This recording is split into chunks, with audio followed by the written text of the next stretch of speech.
Salam, bienvenue sur mon canal, mon nom est Sylvain et aujourd'hui je vais te parler de trauma d'enfance, de comment ça affecte directement notre quotidien et comment on peut s'auto-saboter si on ne les traite pas.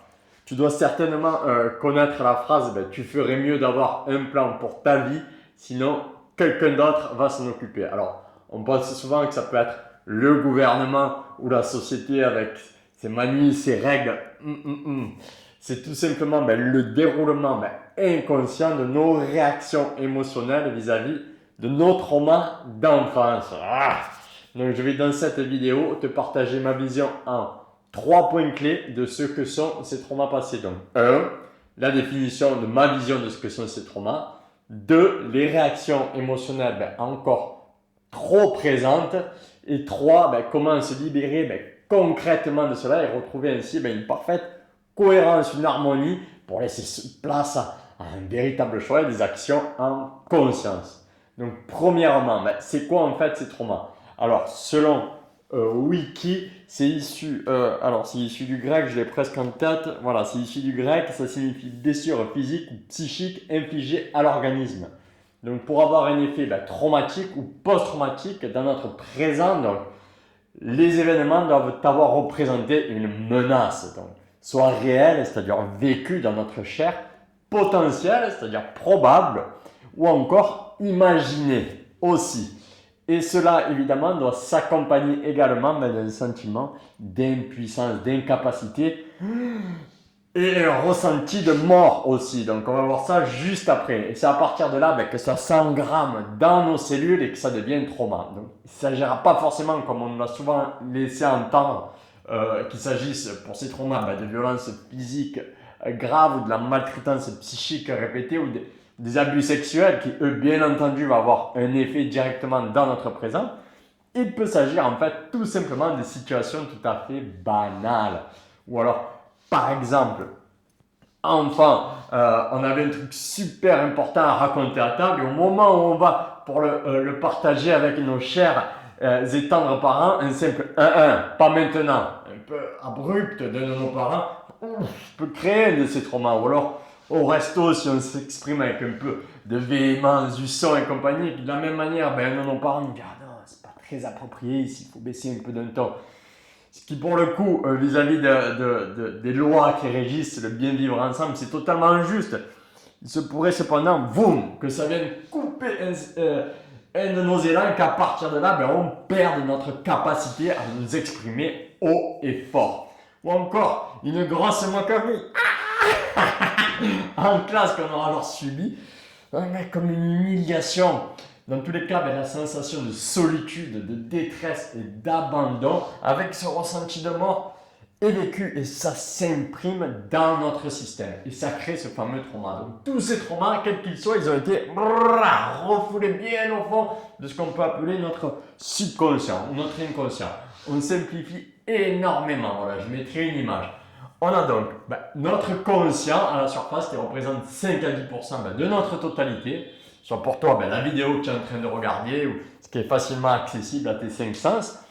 Et pour moi, ce que je suis en train de dire là, l'air que je respire ou la caméra que j'ai juste en face de moi. Ça, c'est le conscient. Et deuxièmement, on a notre subconscient qui représente lui 90 à 95% de notre être.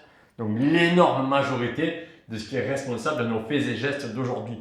Donc pour continuer à grandir en étant cool, tous ces traumas, ils ont été rangés bien au fond de notre subconscient et des couches de paliers de résistance ont été posées dessus. Tout ça afin que l'on ne ressente plus ces effets, ces sensations désagréables et éprouvantes. Toujours pareil, d'abandon, de mort, etc. Donc ça a été bien enfermé. C'est bien packagé au fin fond de notre être et quoi qu'on en dise. Par contre, même si ça ne remonte pas à la surface de notre conscience, ça tourne toujours en fond sonore. Et ça balance énergétiquement. Et ça, c'est présent. Déjà, premièrement, dans toutes nos relations, qu'elles soient amoureuses, familiales, amicales, professionnelles aussi. Et aussi, et surtout, en deuxièmement, j'ai envie de dire, la relation qu'on a avec nous-mêmes, en fin de compte, c'est là la clé de voûte. C'est ce qu'on doit traiter en priorité. C'est notre base. C'est ce qu'on vit pour beaucoup inconsciemment. Et c'est là qu'arrive la nécessité véritablement de guérir en interne. On va voir ça juste après. Donc guérir cette relation qu'on a avec notre enfant intérieur. Donc pour bien comprendre cela, il s'agira de commencer à se poser la question, donc de se demander comment ces traumas, petits ou grands, nous affectent encore dans notre présent. Donc deuxièmement, les réactions émotionnelles présentes et encore trop présentes. Donc bien que la situation originelle de ce trauma soit passée, il doit être bien compris que le souvenir que j'en ai, il est présent. Et ça, c'est une base de compréhension, c'est ce sur quoi j'ai du pouvoir, c'est sur ma mémoire présente. Et ici que je peux agir. Donc, pour expliquer, quand il y a réaction émotionnelle, celui qui trime, qui subit encore, qui réagit donc à travers nous, c'est notre enfant intérieur qui à l'époque où s'est passée cette situation, il n'a pas pu lui agir en conscience car il n'en avait pas la capacité. Ce sont en général papa et ou maman, ou les profs, ou les petits copains, copines de notre classe qui sont à l'origine de ces traumas, soit les figures d'autorité de notre monde d'enfant. Et donc cette même émotion donc de peur, d'effroi ou de tristesse se rejoue encore, même si tous les déclencheurs sont totalement différents. Et il n'y a plus besoin que ce soit donc papa qui vienne de nous dire de parler moins fort. On ne sait plus le faire. On s'est séparé de nous, de cette partie de nous qui sait le faire, elle, naturellement. Donc, comme par exemple, quand on était bébé, qu'on réclamait à manger dans nos premiers mois. Mais maman, je peux avoir à manger. Ça demande, ça s'exprime. Ça hurle si besoin, tu vois. Donc, à chaque fois qu'il y a réaction, ce sont nos remontées d'émotions non traitées. Voilà, et cela s'exprime par une décharge émotionnelle. Et cette décharge, elle est premièrement, elle est totalement disproportionnée par rapport à la situation présente. Deuxièmement, elle est complètement indépendante du ou des déclencheurs présents. Et troisièmement, c'est dicté par la situation extérieure. C'est donc encore une fois totalement subi et encore par ce même enfant intérieur qui ressent toujours ces mêmes émotions d'abandon, d'humiliation, etc. Donc venons-en à ce qui se passe aussi biologiquement dans notre corps, physiologiquement. Donc à chaque fois que cela se produit, et pour la plupart de nous, c'est énormément de fois par jour, il y a cette soupe, il y a une soupe chimique, donc les hormones du stress, cortisol, noradrénaline et compagnie, donc un genre de poison presque qui est déversé dans le corps et qui nous maintient dans un état de mal-être, de crispation. Et si ça continue, encore et encore, de se produire, une maladie va pointer le bout de son nez. Et je ne parle pas du petit rhume d'automne que j'ai là, on est d'accord, c'est des maladies qu'on qualifie de graves, voilà, les mortelles, on est d'accord. Donc c'est-à-dire que ça va mettre en péril notre capacité à continuer à vivre dans ce même état de déni. Voilà, je parle, moi, en connaissance de cause, je suis passé par là il y a 5 ans à peine, voilà. Donc cancer, tumeur maligne de mon mandibulaire gauche, donc intervention chirurgicale, etc. est remise en cause obligatoire.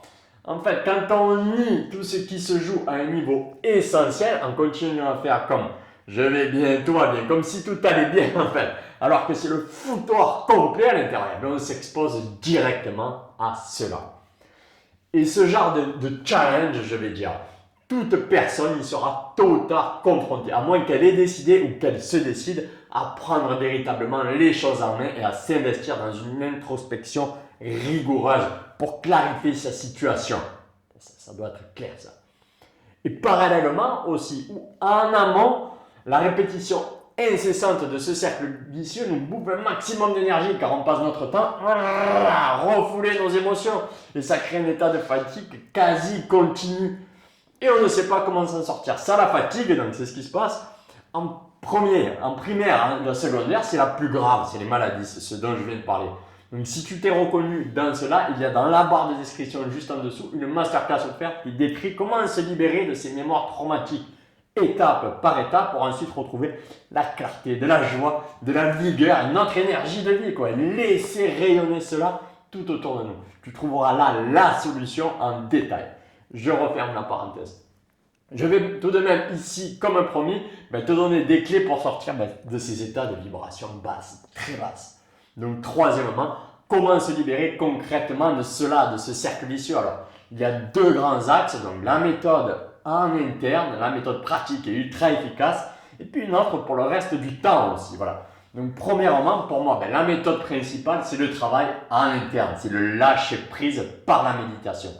J'en reparlerai précisément dans une vidéo dédiée. J'en ai déjà parlé dans une vidéo que je mettrai là, où j'en donne la technique qui peut t'intéresser. Ça, c'est le vrai job. Au moins 80% de notre énergie vitale, de notre jus, voilà, il peut être récupéré à cet endroit-là. Et toute cette énergie perdue à combattre ces traumas, voilà, les refouler, les repousser encore, toujours et toujours plus loin, en faisant comme si de rien n'était, ça va, tout va bien, ça va.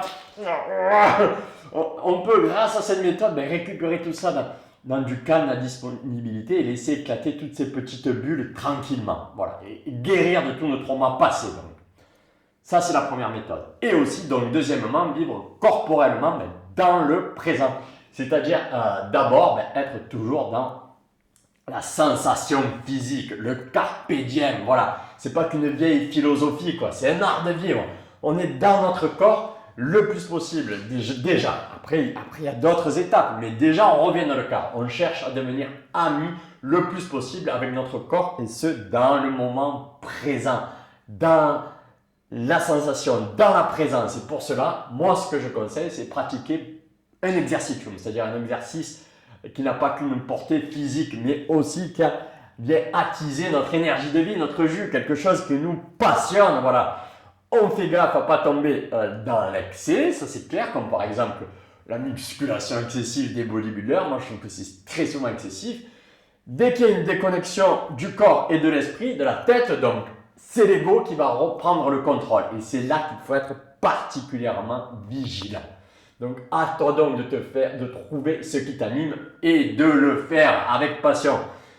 Pour beaucoup, cependant, il s'agira comme de le trouver. Ça, c'est la base des bases. Il y en a qui sont là, mais qu'est-ce que je peux faire? Il y a beaucoup de gens que l'on croise dans la rue, ils sont complètement apathiques. Et on peut facilement comprendre qu'ils sont tombés dans la routine métro, boulot, dodo. Et encore, s'ils ont un boulot, emprisonnés, comme on l'a vu, par ces mêmes schémas, vieux schémas réactionnels, répétitifs.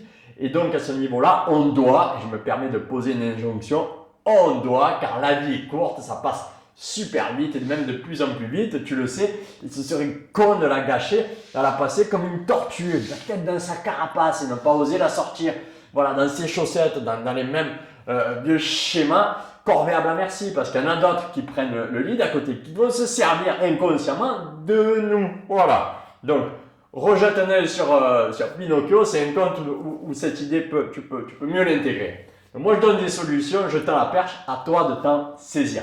Voilà, on arrive vers la fin de cette vidéo. Donc, pour la résumer, donc, premièrement, les traumas, donc, c'est des événements passés, éprouvants, subis en mode victime par notre enfant intérieur, qui n'avait pas alors la capacité de répondre, que cela soit des gros traumas ou des petits traumas. Voilà, il n'a pas su comment faire. Il est clair que ces traumas, on en a tous. Donc, deuxièmement, les émotions refoulées, encore trop présentes à cause de ces traumas. Donc, si ces traumas n'ont pas été traités, et je donne la solution juste après, dans la troisième partie, on revit indéfiniment ces mêmes émotions éprouvantes. Et si on ne prend pas la décision de briser cela, on va continuer à vivre dans la souffrance. Et on court tout droit à la maladie et pas le petit rhume d'été. Donc, troisièmement, comment se libérer de ce carcan en interne, principalement par le lâcher prise, par la méditation. C'est le job. J'en parle aussi donc dans cette vidéo que je remettrai là ou dans la description plus précisément. Et aussi, on doit revenir encore et encore dans le présent en pratiquant un exercice, une passion. Voilà, quelque chose qui nous fait vibrer. Voilà ce que j'avais à transmettre aujourd'hui. J'espère avoir été clair. Sinon, tu poses des questions. J'espère que ça t'a été utile. Pense et repense à aimer, à partager. Je ne parle pas que de cette vidéo. Pense déjà surtout à t'aimer et à faire ainsi ce que tu aimes. Namaskaram.